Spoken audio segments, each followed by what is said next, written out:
This intercom system here has been in place since 1989 when the flats were first done.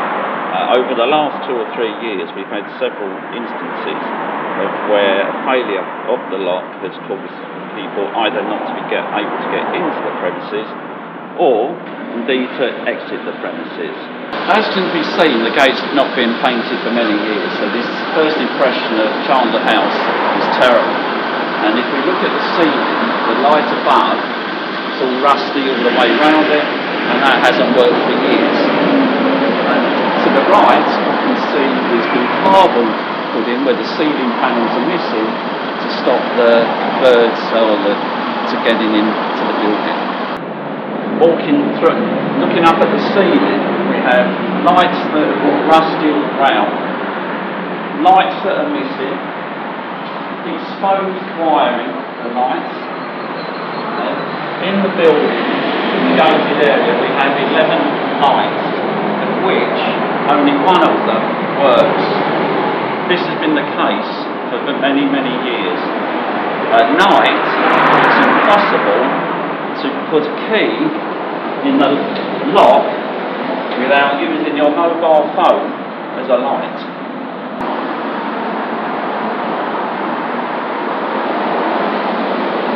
As you can see, there's 2 sidewalks here, and someone has written up here, "You take my bike, I'll find you."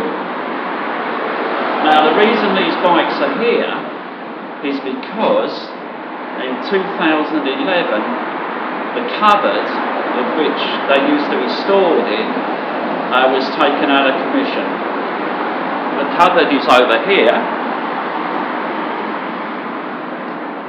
and this cupboard used to be available for people to put their bikes in.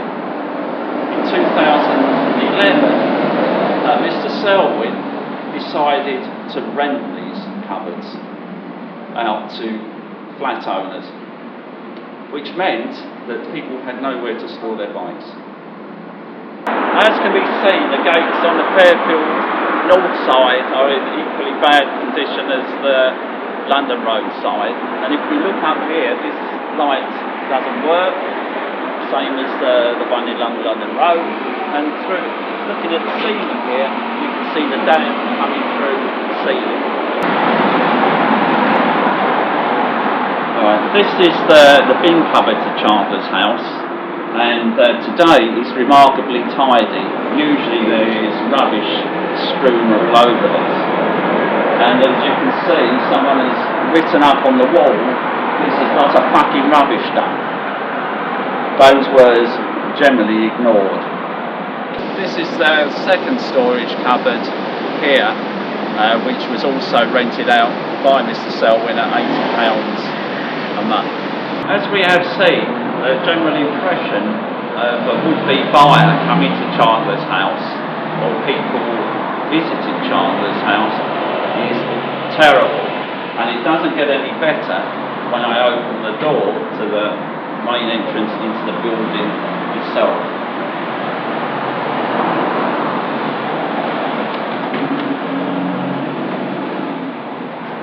We walk through into a darkened hall.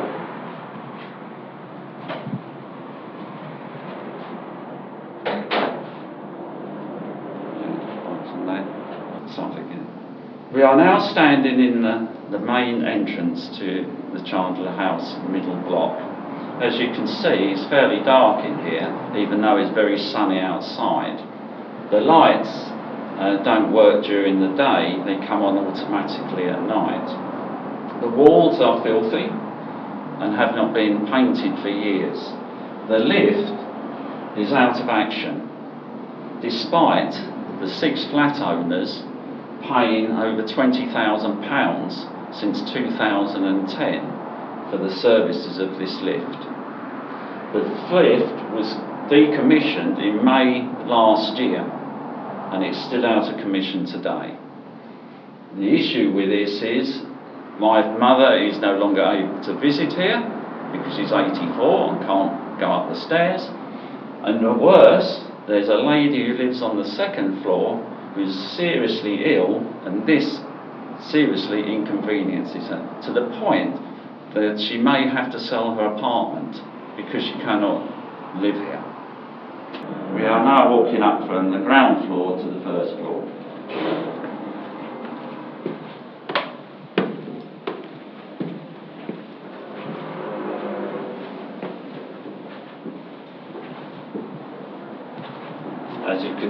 As you can see, the windows are filthy. The windows are filthy because there has not been a window cleaner for years.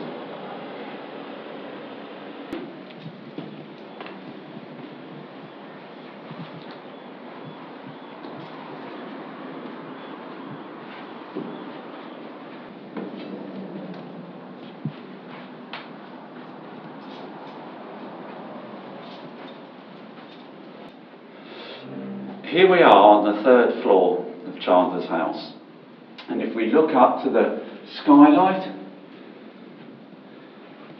you can see it's got a crack in it, or several cracks in it, and underneath here the damp and the water is all flooding through. This has been reported, but no action taken. Since 2006, the flat owners have paid into the service charge fund over £120,000. There is no money left in the fund. Hence, we have this water damage here that's been reported for months and has still not been done. You can see it's now affecting the electrics casing on there and then moving across to here. The £120,000 that's gone into the fund has not been used to look after the building itself, but been used for other purposes. This is flat 6, and this is the apartment that is owned by Helen Millier, my partner. We'll just go in. If you look closely at this wall, you can see the plaster is missing. It's caused by water ingression and goes back to 2013. Attempts were made in 2013 to resolve the issue, but up to April of this year, we hadn't seen anybody for a couple of years. In all that time, the radiator has been in the position it is now. In May of this year, NPH&B, who were then the managing agents, came to the conclusion that in all probability the leak, the water ingression, was coming from the flat next door's balcony. But before they could establish that as being correct, they were sacked.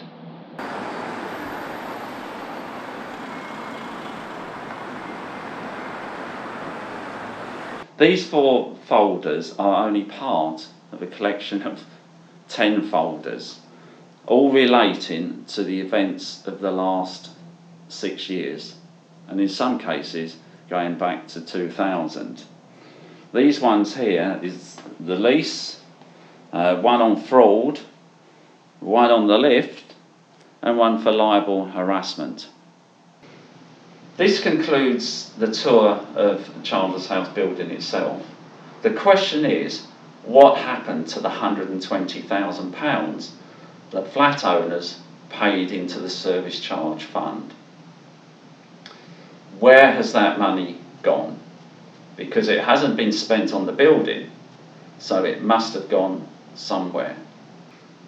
Over the last 18 months, several serious financial questions have been asked by the flat owners to Mr. Selwyn, the director of Chandlers House Management Company, and in those 18 months he has not given one single answer.